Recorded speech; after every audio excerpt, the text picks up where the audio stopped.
আজকের topic rheumatoid arthritis. এটি এক ধরনের অটো ইমিউনি ডিজিজ। এই রোগটা প্রথম ধরা পড়ে আঙুলের গাঁটগুলো ফোলা, ব্যথা, তারপর রিস্ট জয়েন্টটা ফুলে যায় এবং হাড়গুলো ডিফর্মিটি হয়ে আঙুলগুলো এবং রিস্ট জয়েন্ট বেঁকে যায়।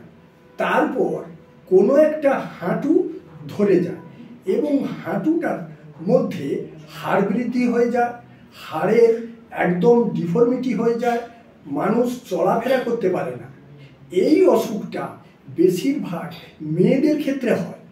ঠিক 10 বছর থেকে 30 বছর বয়স পর্যন্ত মেয়েদের এই অসুখটা হয়ে থাকে। স্বাভাবিক জীবন একবারে শেষ হয়ে যায়, মানুষ চলাফেরা করতে পারে না, পরপর এমন মানসিক ডিপ্রেশনে চলে যায়, মানুষ এমন ডিপ্রেশনে চলে যায় তখন সুইসাইডিং টেন্ডেন্সিও চলে আসে।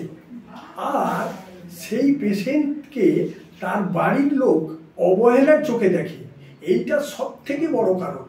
আমরা ছেলেরা আমাদের ছেলেদের কোনো অসুখ হলে বাড়ির সবাই খুব যত্নে রাখে, কিন্তু কোনো একটা মহিলা পেশেন্টের এই অসুখ হয়ে গেলে সে যখন কিছুই করতে পারে না, তার প্রতি সবার ভালোবাসা নষ্ট হয়ে যায় আর সেই মেয়েটা খুব অসহায়ের মধ্যে জীবন কাটায়।